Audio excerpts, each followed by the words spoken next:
invito a soñar, la vida a disfrutar. Concientízate que las drogas no son el camino, te llevan a un mundo sin sentido. Comparte familia lo vivido, ven te invito a luchar unidos. Concientízate, dame tu mano, soy tu amigo, vamos a tejer. Este vínculo tendrá un sentido. Concientízate, no debes caer en ese abismo, a Dios pídele, Él sin duda guía tu camino. Escucha bien. Ven, vamos a tejer que este vínculo tendrá un sentido. Disfruta los momentos cada día vivido sin arrepentimiento. A tu vida encuéntrale un motivo. Tejiendo vínculos. Hola, hola, hola, ¿qué tal, queridos televidentes? Bienvenidos a un nuevo capítulo de Tejiendo Vínculos, el primer programa regional donde la atención psicosocial se extiende de la escuela hasta los hogares. En esta oportunidad quiero darle las gracias a todas las personas, a todos los televidentes que se han conectado muy fielmente con nosotros por medio de @tejiendo vínculos. En estos días creo que abriremos nuestra plataforma web para tener ese contacto continuo con ustedes, donde una psicóloga o los profesionales van a estar como pendientes para sus preguntas con respecto a los temas que se trabajan aquí en este su programa Su Casa, Su Hogar, Tejiendo Vínculos. Nos encontramos con Luis Guillermo el día de hoy, que nos va a ayudar a entender un poco sobre una temática que ustedes escribieron a nuestras redes sociales, que es ¿por qué es difícil hablar sobre sexo con nuestros hijos? Guillermo, bienvenido a Tu Casa, Tu Hogar. Cuéntanos. Gracias, Cintia. Yo creo que hablar de sexo con los hijos es una tarea que todos los padres deberíamos cumplir, pero entiendo que para muchos sea difícil hacerlo. Y creo que es difícil porque a nosotros no nos hablaron de sexo, a la mayoría de nosotros, nuestros padres no nos hablaron de sexo. Y los padres ahora se sienten incómodos de hacer esto con sus hijos. También hay otras razones que yo creo que son importantes por las que se hace difícil hablar de sexo con los hijos. Por ejemplo, el que los hijos estén ahora en contacto con el internet y con toda la información que hay ahí, intimida de alguna manera a los papás y les hace sentir o pensar que los hijos saben más de sexo o tienen más información de la sexualidad que los mismos papás. Entonces muchos papás dicen, no, pues yo qué le voy a enseñar a él si estos muchachos de ahora saben más que uno. Yo creo que la actitud de los padres es clave para generar confianza a los hijos para hablar de sexualidad en el hogar. Y en eso es en lo que más los papás tenemos que trabajar, en generar el ambiente propicio para que los niños empiecen a hablar de sexualidad y tengan la libertad de preguntar. Y para eso lo primero que hay que resolver es cuáles son mis actitudes o cuál es mi pensamiento como papá respecto de la sexualidad. Porque si yo sigo viendo la sexualidad como algo oculto, o como algo de lo que no se puede hablar, o como algo vergonzoso, o como algo difícil de tratar con los hijos, entonces va a ser mucho más complicado porque yo le transmito ese temor a mis hijos y ellos no se van a atrever a preguntar. Y lo peor es que vamos llevando la misma cadena, se va repitiendo todo este proceso, como me decías antes, el efecto dominó. Creo que ya estoy aprendiendo un poquito. Guillermo, también lo que podemos evitar. El tema de embarazo en adolescentes, yo creo, y el tema de las enfermedades de transmisión sexual que ya hemos tocado aquí en este programa Su Casa, Su Hogar, también yo creo que va de la mano, porque salimos a experimentar antes de, porque no nos dicen en la casa el cuidado, la niña cuando ya le llega su menstruación, el niño cuando ya tiene la capacidad de poder, ¿sí me entiendes? Todo ese proceso. Entonces salgo a curiosear, a averiguar en la calle lo que no encuentro en mi casa. Pregunta difícil, y yo sé que muchas personas o padres que están en la casa la deben estar haciendo. El momento adecuado, la edad. ¿A qué edad debo yo como padre decir voy a empezar a hablar con mi hijo? ¿Y cómo puedo empezar? ¿Cuál sería la temática o sobre qué podría hablar yo entonces? Bueno, yo creo que es muy importante entender que los padres son los adultos más significativos que tienen nuestros jóvenes, nuestros niños, los padres y los docentes, y la actitud que ellos tengan alrededor de la sexualidad va a ser determinante. ¿Cuándo empezar con los niños a hablar de sexualidad? desde edades muy tempranas uno puede empezar a enseñarles. Por ejemplo, en los niños alrededor de los 3 y los 4 años, hay que empezarles a enseñar las diferencias en los genitales. Los hombres tienen pene, las mujeres tienen vagina. Enseñarles, si es niño, decirle tú tienes pene. Y que se reconozcan, y que ¿no? se reconozcan, Como que tal. reconozcan sus genitales y que reconozcan las diferencias en la genitalidad. Guillermo, qué pena interrumpirte, hasta eso nos da miedo. O sea, cuando vemos al niño tocarse, uno dice, ¿pero por qué? ¿Por qué te tocas? Si uno le pega o lo regaña, no se toque, eso es malo eso.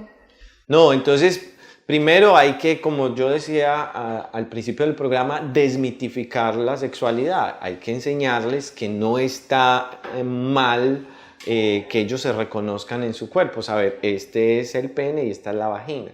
Es muy importante llamar las cosas por su nombre, porque nuestra cultura le ha dado una cantidad de nombres a los órganos genitales. Entonces tenemos una lista grande de la panadería, el pancito, el pastel, el palito de queso, la galleta.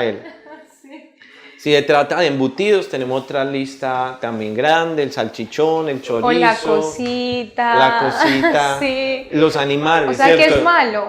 Claro. ¿Cuál es el mensaje que estamos dando? Eso es tan misterioso e innombrable que le tenemos que cambiar el nombre. No, entonces en vez de llamarlo por su nombre, le podemos decir el pajarito, la lombricita, la anaconda, yo no sé, ¿cierto? Como que suele suceder tenemos lastimosamente. de todos los reinos nombres para decirle a la vagina y al pene. No, tenemos que llamar las cosas por su nombre. Ese solo acto hace que el niño pierda el mito o el misterio que hay alrededor de la sexualidad. Llame las cosas por su nombre.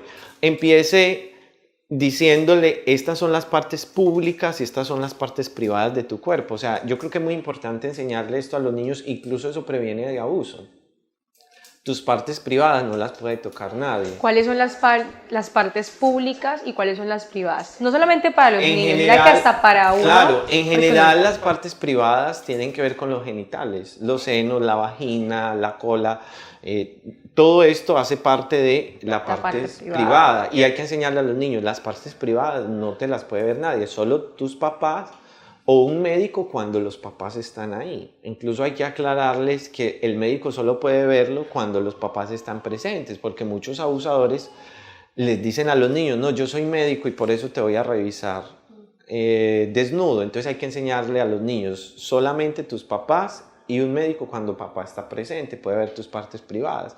Y enseñarles las partes públicas para irles inculcando ese respeto por sus órganos genitales y por lo que es privado. ¿Público? ¿A qué nos referimos a público? Que se puede mostrar públicamente los brazos, la cara, los pies, las piernas, de tal manera que ellos vayan diferenciando algunas partes de su cuerpo que no se deben exhibir públicamente.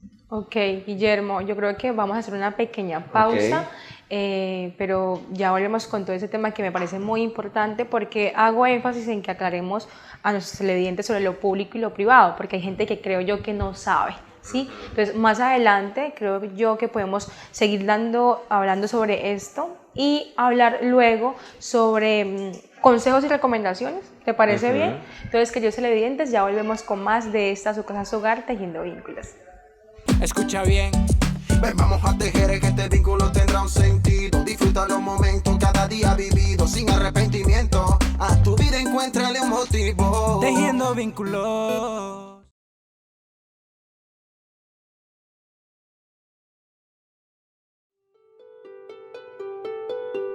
Ser humanos implica tener los mismos derechos sin importar la raza, la ideología, la religión, la orientación sexual y las capacidades. No importa si una persona no puede ver, oír, hablar o caminar, porque el hecho de que sus habilidades sean diferentes no las hace ni más ni menos seres humanos. Intentamos que la igualdad radica en comprender que somos diferentes. Esta es una campaña de la Gobernación del Chocó y Fondo Mixto en su proyecto Escuela de Paz y Convivencia. Ven, te invito a soñar, la vida a disfrutar. Concientízate que las drogas no son el camino, te llevan a un mundo sin sentido. Comparte familia lo vivido, ven te invito a luchar unidos. no soy tu amigo, vamos a tejer. Este vínculo tendrá un sentido. No debes caer en ese abismo, a Dios pídele. Él sin duda guía tu camino. Escucha bien. Ven, vamos a tejer que este vínculo tendrá un sentido. Disfruta los momentos cada día vivido sin arrepentimiento. A tu vida encuéntrale un motivo. Tejiendo vínculos. Bueno, queridos televidentes, y seguimos aquí en esta, su casa, su hogar, tejiendo vínculos, y estábamos hablando sobre el tema de cuándo es el momento adecuado o idóneo para hablar con nuestros hijos sobre sexo, sobre las partes íntimas, sobre la salud sexual, ¿no? Más o menos. Entonces, el tema es que estamos muy expuestos constantemente, Guillermo, a mucha información. Nuestros hijos están expuestos a demasiado en la escuela, en la misma casa, con los vecinos, con los amigos, en la universidad, o sea, son muchos espacios, en la televisión constantemente. Entonces, ¿cómo nosotros podemos llegar a medir, educar a mi hijo de tal forma que cuando se encuentre con todo este mundo negro, maligno de información, sepa cómo actuar o cómo comportarse? Claro. Como yo les decía ahora, yo creo que hay mucha información, mucha de la cual es incorrecta, porque la sexualidad está rodeada de muchos mitos y los jóvenes se alimentan de esos mitos, y entonces hay mucha información, muchas veces incorrecta, y muy poca formación, porque la formación la da el análisis de la información con la experiencia de vida, que eso es lo que los padres podemos ofrecerle a los hijos.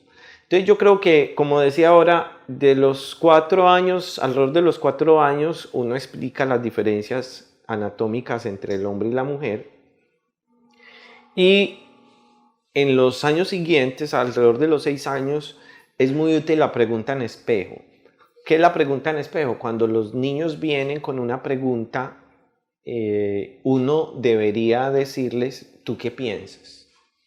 ¿Qué sabes tú al respecto? Porque a veces nosotros resultamos respondiendo cosas que los niños no estaban preguntando. Por ejemplo, yo tuve un caso que es muy conocido de un niño que le dice, se acerca a la mamá y le dice: mamá, ¿cuándo me van a crecer los huevitos a mí? Entonces la mamá le dice: no, yo no sé nada de eso, hable con su papá. Y va y le pregunta al papá: papá, ¿cuándo me van a crecer los huevitos? Y el papá le dice: ¿usted qué afán tiene de eso? Y se hace el loco y no le responde, que es una de las conductas que debemos evitar. Cuando el niño ve que uno no le responde o que uno cambia el tema, el mensaje que le está dando es: con el papá y la mamá no se puede hablar de esos temas porque eso los incomoda. Entonces el abuelo vio al niño así, como pensativo, y le dijo: ¿qué te pasa? Y dice: abuelo, es que necesito saber cuándo me van a crecer los huevitos. Y el abuelo le dice: ¿para qué? Dice: porque mire los huevitos como los tengo de pequeñitos y yo quiero saber cuándo me van a crecer. Entonces, la pregunta en espejo es decirle al niño: ¿tú qué piensas de eso? Por ejemplo, un niño que dice cómo nacen los niños, uno le dice: ¿y tú qué piensas? ¿O tú qué sabes? Eso le ayuda a uno a saber hasta dónde tiene el niño información, si tiene la información correcta o no, y también le ayuda a uno a saber qué es lo que realmente está preguntando el niño, porque a veces damos respuestas que los niños no necesitan. Una clave importante en estas edades, alrededor de los 6 años, es ver televisión con ellos, porque ellos en los programas de televisión que ellos vean van a generarse algunas inquietudes, y es bueno que el papá y la mamá estén ahí para responder. Cuando el niño pregunta, responda. Y no dé más información de la que ellos necesitan. Por ejemplo, un niño de 7 años una vez me preguntó, yo estaba dando una conferencia para padres y ahí había un niño, y el niño preguntó: doctor, ¿para qué son los condones de sabores? Entonces, claro, como era en una conferencia, los padres estaban ahí atentos a qué respuesta le iba a dar yo al niño. Y yo le dije: hacen los condones de sabores para que se vendan más. Eso es una estrategia para que se vendan más. Y eso es verdad, y esa respuesta fue suficiente para el niño. A lo que yo voy es que uno no tiene que dar Y no escandalizarse. más información de la que satisface al niño, o no entrar en detalles que sean innecesarios dependiendo de la edad. Mientras ellos van creciendo y llegan a los 10 años, es el momento para hablar de los cambios que vienen con la adolescencia y la pubertad. En este momento hay que anticiparse, o sea, no espere a que la niña le llegue la menstruación para hablar de la menstruación, hay que hablar antes.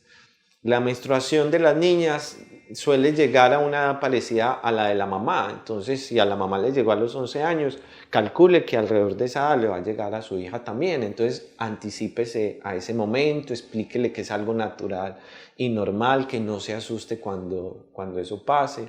Háblele a su hijo de los cambios que va a sufrir en la pubertad, cómo el pene va a empezar a crecer, cómo los testículos van a crecer, cómo los vellos púbicos van a empezar a crecer, y normalice esta situación para que cuando el niño lo esté viviendo tenga la libertad de decirle, ya me está pasando esto. Y en la medida en que pasamos más tiempo con los hijos, entonces vamos a poder explorar más en las inquietudes que ellos tienen.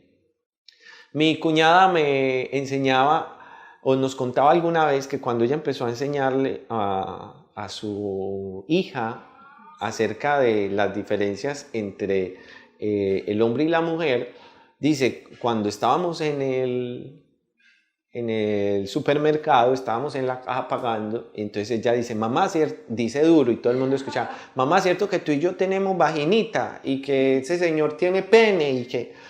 Claro, es un momento incómodo, pero ¿qué tiene que hacer el papá? Normalizarlo, decir, sí, mi amor, estás diciendo es que es normal, lo que es real. así es. Cuando nosotros, no diga eso, claro, cuando nosotros le damos el mensaje de que el sexo es algo sucio, de lo que no se puede hablar, ellos no van a tener la confianza para hablar con los papás de sexualidad. ¿Y quién les va a hablar de sexualidad? Los amigos que tienen las mismas dudas de ellos o tienen información equivocada. A eso iba. Acá en nuestra región, en nuestro departamento, es muy habitual que nos encontramos, o en el país creo yo, nos encontramos a los niños y a los hijos compartiendo ese momento de la novela, de la noche, el noticiero, ¿cierto? De que se sientan a ver el noticiero juntos, a compartir, ¿no? Y yo creo que ahí también tenemos un gran inconveniente, y es de que como padres no medimos la programación que debe ver nuestro hijo o nuestra hija dependiendo de su edad. Porque no le hablamos un poquito a nuestros televidentes de la importancia de tener ese cuidado con ese tipo de contenidos y cómo juega entonces esto en pro o en contra de la educación de nuestros hijos. Claro, el problema principal es que los niños estén viendo un contenido que ellos todavía no pueden digerir y no hay quien se los explique. Entonces están los niños viendo un programa, porque ahora el tema de la sexualidad es en todos los programas, incluso en los programas infantiles uno lo ve. Y hay que estar ahí con los hijos para poderles explicar las preguntas que ellos tengan. Entonces, sí, debemos seleccionar qué tipo de programas están viendo nuestros hijos. Mientras más pequeños, las escenas sexuales explícitas les generan más incógnitas a ellos, más preguntas, más curiosidad, ganas de experimentar. Entonces uno va a tener niños muy pequeños explorando sexualmente en ellos mismos o en otros, y los padres sin saber qué hacer, si les pegan, si los restringen, si los castigan. ¿Por qué? Porque los exponemos desde muy pequeños a contenido sexual que es muy pesado para ellos y que nadie les ha explicado qué es lo que está pasando. Y Guillermo, y que no le prestamos atención, porque normalmente cuando va a empezar la película, la novela X o Y, o el noticiero te avisan, dice, programa edad tal, y no prestamos atención a esos pequeños detalles que podrían cambiar todo y transformar todo, porque yo creo que si desde la casa, desde el hogar, nos esmeramos por una educación adecuada y apta para nuestros hijos, cuando ellos salen y se encuentran con un entorno completamente distinto, con niños con comportamientos muy diferentes, ellos tienden como a rechazar y decir como que, hey, espera, en mi casa me enseñaron que esto no es así, y no participar de X o Y comportamiento. Cuando yo encuentro a mi hijo o mi hija que ya tuvo, digamos, la curiosidad o la pregunta, no sé, quizás de explorándose, tocándose a una edad muy temprana, ¿cuál debe ser entonces el comportamiento relacional de un padre? Teniendo en cuenta que ahorita hablábamos de que hay momentos en que es normal y cuando no es normal. Claro, cuando son edades muy tempranas, 2 años, 3 años, pueden hacer referencia a la exploración sexual de los niños porque están en una etapa en la que sus genitales les producen mucho placer. Uno no debe escandalizarse, ni les debe pegar, ni los debe regañar, pero sí hay que explicarles, mira, esta es una área privada tuya, si te la tocas mucho la puedes lastimar, y si es recurrente en ese comportamiento, uno también sea recurrente en decirle, hey, no lo hagas porque te haces daño, porque tienes las manos sucias, porque te ensucias, Pero lo que está mal en esos momentos es entrar a pegarles o gritarles o escandalizarte por esa situación. Hay algunos de estos comportamientos que son patológicos cuando usan objetos para tener estimulación sexual o para estimularse los genitales, y valdría la pena que un psicólogo pudiera hablar o un profesional de la salud pudiera hablar con el niño para entender qué está pasando allí, si es que hay algún tipo de abuso, si alguien está sexualizando al niño porque está abusando del niño o porque lo está exponiendo a contenidos sexuales explícitos. Entonces yo creo que en nuestro medio vale la pena que también exploremos qué hay más, que no digamos, ay no, es normal y ya, no. O que es un niño grosero, no le... Sí, no, ni un extremo ni el otro, ni que es un cochino y grosero porque lo está haciendo, pero tampoco dejar esa conducta como es algo que pasa y ya, sino hey, vamos a atenderlo, vamos a... Y las edades, Guillermo, más o menos, ¿en qué rango de edad es normal la exploración de los niños? Tú decías que es muy temprano. De muy temprano ellos empiezan a autoexplorarse. Lo no normal es que cuando empiezan a pasar la edad de los 4 años, esto se vuelva una conducta recurrente, ¿cierto? Porque cuando se vuelve una conducta recurrente, ahí hay que hacer un alto y hay que decir qué está pasando aquí. No es que una vez se exploró o lo viste un par de veces, sino que es frecuente verlo en ese tipo de conductas. Vale la pena hacer un alto y decir qué está pasando. Ok, hay mucho, como siempre, mucha tela por cortar con respecto a estos temas y mucho que ustedes en su casa y en su hogar nos han preguntado con respecto al mismo tema. Ser cuidadosos. La educación empieza desde la casa, desde el hogar. Usted está ahí, puede transformar la vida de sus hijos si lo hace de forma adecuada, de una forma medida, y infórmese, pregunte, lea usted y luego digiéralo, mastíquelo y se lo lleva a su hijo, a su hija. Usted hará la diferencia, querido televidente. Llegamos lastimosamente al final de su programa, Su Casa, Su Hogar, Tejiendo Vínculos, el primer programa regional donde la atención psicosocial se extiende de la escuela hasta sus hogares. Como siempre, muy contentos, felices porque ustedes nos abren la puerta y esperamos que siga siendo así, que sigan conectando constantemente por medio de nuestro fanpage @tejiendo vínculos. Les mando muchos besos como siempre. Chao, chao.